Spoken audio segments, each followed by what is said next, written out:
আসসালামু আলাইকুম ষষ্ঠ শ্রেণীর প্রিয় শিক্ষার্থী বন্ধুরা, আজকে আমরা তোমাদের ষষ্ঠ শ্রেণী গণিত বইয়ের অনুশীলনী 3.1 অর্থাৎ পূর্ণ সংখ্যা অধ্যায়ের পৃষ্ঠা নাম্বার 65 5 থেকে 8 নং পর্যন্ত আজকে ভিডিওতে আমরা সমাধান করব। এর আগের ভিডিওতে প্রিয় শিক্ষার্থী বন্ধুরা আমরা 1 থেকে 4 নং পর্যন্ত সমাধান করেছিলাম। ভিডিওটি না দেখে থাকলে প্লেলিস্ট থেকে দেখে নিতে পারো। এগুলি আমরা অন্য একটি পেজে সমাধান করে নিচ্ছি। প্রিয় শিক্ষার্থী বন্ধুরা, 5 নঙ্গে বলা হয়েছে নিম্নে প্রদত্ত সংখ্যা দ্বয়ের মধ্যে কোনটি অন্যটির ডানে উপস্থিত তা সংখ্যা রেখা দেখাও। আমরা তোমাদেরকে প্রত্যেকটাই সংখ্যা রেখার মাধ্যমে দেখাবো। অর্থাৎ আমরা সংখ্যা রেখার মাধ্যমে এই যে ক নাম্বার বলা হয়েছে যে 2 এবং 9 কোনটি অন্যটির ডানে অবস্থিত তা দেখাইতে হবে। সেই জন্য প্রথমে আমরা লিখে নিব সমাধান। সংখ্যা রেখায় 2 এবং 9কে স্থাপন করি। সেজন্য একটি সংখ্যা রেখা এখানে নিতে হবে আর মধ্যখানে টান দিয়ে 0 স্থাপন করতে হবে। 0 বিন্দুর ডান দিকে প্লাসের সংখ্যাগুলো স্থাপন করতে হবে আর 0 বিন্দুর বাম দিকে মাইনাসের চিহ্নগুলো স্থাপন করতে হবে।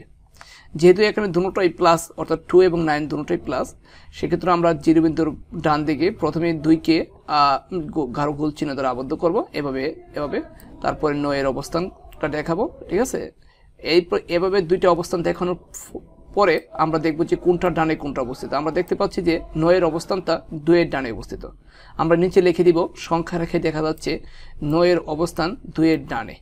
এটাই হবে অ্যান্সার।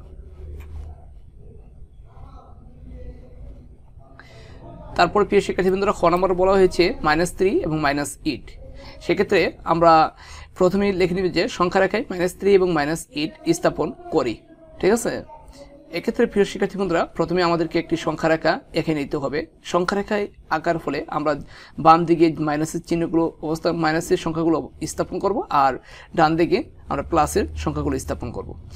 এক্ষেত্রে যেহেতু এখানে দুটোটাই মাইনাসের, আমরা প্রথমে -3কে এভাবে গোল চিহ্ন দ্বারা আবদ্ধ করব। ঠিক আছে, এই যে দেখাবো বোঝাবো যে এখানে এই -3 অবস্থান এবং -8 এর অবস্থান এখানে আমরা এই যে একটা বরাট করবো অর্থাৎ গোল চিহ্ন দ্বারা বরাট করব। আমরা দেখতে পাচ্ছি যে আমরা লিখে নিব সংখ্যা রেখায় দেখা যাচ্ছে -3 এর অবস্থান -8 এর ডানে। তাহলে -3 এর অবস্থানটা কি -8 এর ডানে। এটাই হবে অ্যান্সার।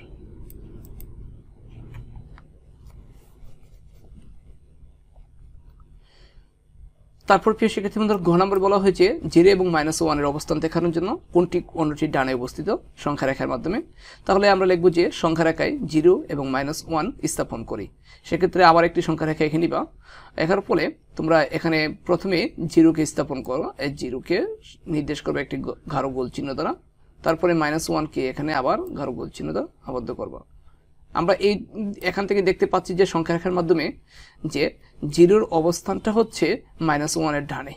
0 অবস্থানটা কি -1 এর ডানে অবস্থিত। ঠিক আছে, তো এটাই হবে অ্যান্সার। তারপরে প্রিয় শিক্ষার্থী বন্ধুরা, ঘ নাম্বার দেওয়া আছে -11 10 ও +10। এক্ষেত্রে আমরা সমাধান লিখে দিব সংখ্যা রেখায় -11 ও 10 +10 স্থাপন করি। একটা সংখ্যা রেখা এঁকে আমরা বাম দিকে মাইনাসের সংখ্যাগুলো স্থাপন করব, ডান দিকে প্লাসের সংখ্যাগুলো স্থাপন করব। এক্ষেত্রে প্রথমে আমরা যেহেতু এখানে -11 দেওয়া আছে, প্রথমে আমরা -11কে গাঢ় গোল চিহ্ন দ্বারা আবদ্ধ করব। এই যে -11 অবস্থান হচ্ছে সংখ্যা রেখার মাধ্যমে এখানে। ঠিক আছে, আর +10 এর অবস্থান হচ্ছে এই যে এ পাশে। ঠিক আছে, +10টা আবদ্ধ করলাম। ঠিক আছে, তোমরা অবশ্যই সুন্দরভাবে করে নিবা। তাহলে প্রিয় শিক্ষার্থী বন্ধুরা, আমরা দেখতে পাচ্ছি যে এখানে এই +10 এর অবস্থান হচ্ছে -11 এর ডানে। +10 এর অবস্থান হচ্ছে কি -11 এর ডানে। আমরা লিখে নিব সংখ্যা রেখায় দেখা যাচ্ছে +10 এর অবস্থান -11 এর ডানে। আমরা এটা অ্যান্সার দিয়ে দিব। ঠিক আছে,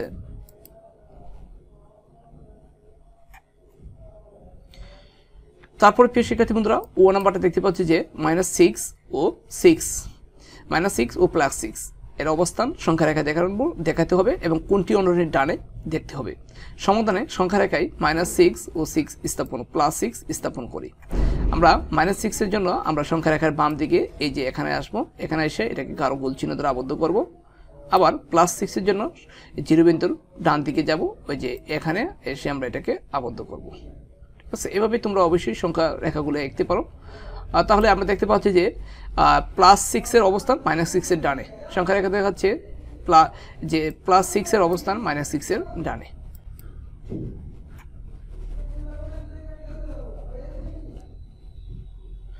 তারপর প্রিয় শিক্ষার্থী বন্ধুরা 6 নম্বরে দেওয়া আছে যে +1 ও -10 এর অবস্থান এবং কোনটি অন্যটির ডানে।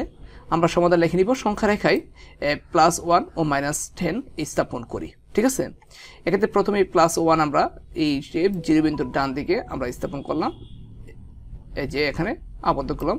তারপরে -10 এর অবস্থান হচ্ছে জিরো বিন্দুর বাম দিকে। ঠিক আছে, এই যে এখানে। এখন আমরা দেখতে পাচ্ছি যে প্রিয় শিক্ষার্থী বন্ধুরা এই যে +1 এর অবস্থানটা হচ্ছে -10 এর ডানে। সংখ্যা রেখা দেখা যাচ্ছে +1 এর অবস্থান -10 এর ডানে। এটাই হবে অ্যান্সার। প্রিয় শিক্ষার্থী বন্ধুরা 6 নম্বরে তোমাদের বইয়ের 65 পৃষ্ঠার 6 নম্বরে বলা হয়েছে নিম্নে প্রদত্ত সংখ্যা দ্বয়ের মধ্যবর্তী পূর্ণ সংখ্যাগুলো মানের ঊর্ধ্বক্রম অনুযায়ী লেখো। আমাদেরকে ঊর্ধ্বক্রমটা বুঝতে হবে। ঊর্ধ্বক্রম হচ্ছে ছোট থেকে বড় ক্রম। ঠিক আছে, ঊর্ধ্বক্রম যদি বলে তাহলে ছোট থেকে বড় ক্রমে আমাদেরকে সাজাতে হবে। ঠিক আছে, এই ক্ষেত্রে প্রিয় শিক্ষার্থী বন্ধুরা সমাধানে 0 এবং -7 এর সংখ্যাদের মধ্যবর্তী পূর্ণ সংখ্যাগুলো মানের ঊর্ধ্বক্রম অনুযায়ী লেখা হলো। এক্ষেত্রে তোমাদেরকে একটি সংখ্যা রেখার মাধ্যমে আমরা এই 1-2টা বোঝালে তোমরা বুঝতে পারবে যে মধ্যবর্তী সংখ্যা কোনগুলো। প্রিয় শিক্ষার্থী বন্ধুরা আমরা যদি এই সংখ্যা রেখার মাধ্যমে তোমাদেরকে দেখাই যে 0 অবস্থান হচ্ছে এটা, ঠিক আছে, 0 অবস্থান হচ্ছে এটা, আর -7 এর অবস্থান হচ্ছে এটা। ঠিক আছে, এর মধ্যবর্তী সংখ্যা হচ্ছে -6, -5, -4, -3, -2, -1। এই সংখ্যাগুলি করা বলা হয়েছে মধ্যবর্তী পূর্ণ সংখ্যাগুলো। তাহলে দেখো আমরা এই সংখ্যা রেখার মাধ্যমে এই যে নিলাম যে -6, -5, -4, -3, -2, -1 মানে ঊর্ধ্বক্রম হচ্ছে ছোট থেকে বড় ক্রমে। সেক্ষেত্রে তোমাদেরকে মনে রাখতে হবে মাইনাসের সংখ্যা যত বড় হবে তার মানটা হবে তত ছোট। সেই জন্য -1 অপেক্ষা -6 এর মান সবচেয়ে ছোট। ঠিক আছে, অনেক ছোট, এই জন্য আমরা -6 লিখলাম। তারপরে একটু বড় হচ্ছে -5, -4, -3, -2, -1। ঠিক আছে, অর্থাৎ ছোট থেকে বড় ক্রমে তোমরা সাজিয়ে নেবা। এক্ষেত্রে মাইনাসের সংখ্যাটা যত বড় হবে তত ছোট হবে। হ্যাঁ, তারপরে প্রিয় শিক্ষার্থী বন্ধুরা খ নম্বরে বলা হয়েছে -4 এবং +4 এর মধ্যবর্তী পূর্ণ সংখ্যাগুলো লেখার জন্য। আমরা বলবো যে -4 এবং +4 এর সংখ্যাদের মধ্যবর্তী পূর্ণ সংখ্যাগুলি মানের ঊর্ধ্বক্রম অনুযায়ী লেখা হলো। এটাও তোমাদেরকে সংখ্যা রেখার মাধ্যমে দেখিয়ে দিচ্ছি। আমরা যদি -4 এর অবস্থান হচ্ছে সংখ্যা রেখার মাধ্যমে এখানে, ঠিক আছে, আর +4 এর অবস্থান হচ্ছে এইখানে। ঠিক আছে, এখন আমরা যদি দেখি যে এর মধ্যবর্তী সংখ্যা আছে, এই যে মাইনাসের সংখ্যা আছে 3টা, -3, -2, -1 আর 0। আবার প্লাসের সংখ্যা আছে 1, 2, 3, 3টা। ঠিক আছে, এভাবে একই সংখ্যা রেখে একেও তোমরা এই যে যত বলে মধ্যবর্তী সংখ্যাগুলো স্থাপন করে মধ্যের সংখ্যাগুলো নিয়ে যাবা। ঠিক আছে, যে এই যে আমরা লিখে নিলাম -2, -3, -2, -1, 0, 1, 2, 3, অর্থাৎ -4 এবং +4 এর মধ্যবর্তী সংখ্যাগুলি হচ্ছে এইগুলো। ঠিক আছে, তারপরে প্রিয় শিক্ষার্থী বন্ধুরা ঘ নম্বরে বলা হয়েছে -4 এবং -50 এর মধ্যবর্তী সংখ্যাগুলো মানের ঊর্ধ্বক্রম অনুযায়ী লেখা হলো। তাহলে -4 এবং -15, ঠিক আছে, তাহলে আমরা 14 থেকে নিব। 14, -13, -12, -11, -10, -9, -8, -7, -6, -5, আর এ পাশে হচ্ছে -4 আর এ পাশে হচ্ছে -15। তাহলে এইগুলি হচ্ছে মধ্যবর্তী পূর্ণ সংখ্যা, অর্থাৎ -4 এবং -15 এর মধ্যবর্তী পূর্ণ সংখ্যাগুলি হলো এগুলো। তারপরে প্রিয় শিক্ষার্থী বন্ধুরা ঘ নম্বরে -30 এবং -23 এর মধ্যবর্তী পূর্ণ সংখ্যাগুলো আমরা লিখে নিব। -30 ও -23 সংখ্যাদের মধ্যবর্তী পূর্ণ সংখ্যাগুলো মানের ঊর্ধ্বক্রম অনুযায়ী লেখা হলো। সেক্ষেত্রে -30 -23 মধ্যে হবে -31, -29, -28, -27, -26, -25, -24, আর এদিকে -23 আছে আর এদিকে -30 আছে। মধ্যবর্তী পূর্ণ সংখ্যাগুলি হলো এগুলো। তারপরে প্রিয় শিক্ষার্থী বন্ধুরা আমাদের 7 নম্বরে বলা হয়েছে ক নম্বরে বলা হয়েছে -20 হতে বড় 4টি ঋণাত্মক পূর্ণ সংখ্যা লেখো। অর্থাৎ -20 হতে বড় 4টি ঋণাত্মক পূর্ণ সংখ্যা হবে -20 থেকে ছোট। ঠিক আছে, এগুলি হচ্ছে -20 থেকে ছোট সংখ্যাগুলি হবে -20 থেকে বড়, মানের দিক দিয়ে বড়। আমরা লিখে নিব -20 হতে বড় 4টি ঋণাত্মক পূর্ণ সংখ্যা হলো -19, -18, 17 মাইনাস 16। আবার তুমি যদি মনে করো যে তোমরা যদি মনে করো না আমি অন্য সংখ্যা দেবো, তাহলে -1 দিতে পারো, -2 দিতে পারো, -3 দিতে পারো, -4 দিতে পারো, আবার -5 -6, অর্থাৎ যে কোনো 4টা দিলেই, অর্থাৎ -20 থেকে ছোট যে কোনো 4টা সংখ্যা দিলেই -20 থেকে মানের দিক দিয়ে বড় হবে, ঋণাত্মক মান দিক দিয়ে বড় হবে। একই রকমভাবে প্রিয় শিক্ষার্থী বন্ধুরা খ নম্বরে বলা হয়েছে -10 হতে ছোট 4টি ঋণাত্মক পূর্ণ সংখ্যা লেখো। তাহলে -10 হতে ছোট 4টি ঋণাত্মক পূর্ণ সংখ্যা হবে যে আমরা যদি নেই -11, -12, -13, -14, অর্থাৎ এগুলি মানের দিক দিয়ে ছোট, দেখতে বড় দেখা দিলেও মানের দিক দিয়ে কি ছোট। তুমি অন্যভাবে নিতে পারো 15, 16, 17, 18, ঠিক আছে, যে কোনো 4টা নিলে, অর্থাৎ -10 থেকে বড় সংখ্যার দিক দিয়ে বড় কিন্তু মানের দিক দিয়ে ছোট, যে কোনো 4টা -10-এর পরে যে কোনো 4টে সংখ্যা নিলেই তোমার এর উত্তরটা হয়ে যাবে। তারপরে ঘ নম্বরে বলা হয়েছে -10 এবং -5 এর মধ্যবর্তী 4টি ঋণাত্মক পূর্ণ সংখ্যা।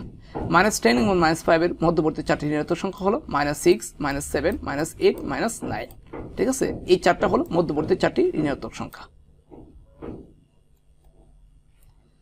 তারপরে প্রিয় শিক্ষার্থী বন্ধুরা সর্বশেষ 8 নম্বরে নিচের বাক্যগুলো পাশে সত্য হলে স আর মিথ্যা হলে মি লেখা। মিথ্যা হলে বাক্যটি শুদ্ধ লেখো, শুদ্ধ করো। এক্ষেত্রে ক নম্বরে বলা হয়েছে সংখ্যা রেখায় -10 এর ডানে -8, এটা হচ্ছে সত্য, অর্থাৎ সংখ্যা রেখায় তোমরা দেখবা যে -10 এর ডানে -8 উপস্থিত। তারপরে খ নম্বরে বলা হয়েছে সংখ্যা রেখায় -60 এর ডানে -70, তাই এটা মিথ্যা হবে, কারণ এটা ভুল। আমরা শুদ্ধটি লিখবে, শুদ্ধ বাক্যটি হলো সংখ্যা রেখায় -70 ডানে -60। তারপরে প্রিয় শিক্ষার্থী বন্ধুরা ঘ নম্বরে বলা হয়েছে সবচেয়ে ছোট ঋণাত্মক পূর্ণ সংখ্যা -1। আমরা জানি সবচেয়ে ছোট ঋণাত্মক পূর্ণ সংখ্যা -1 নয়, সবচেয়ে বড় ঋণাত্মক পূর্ণ সংখ্যা হচ্ছে -1।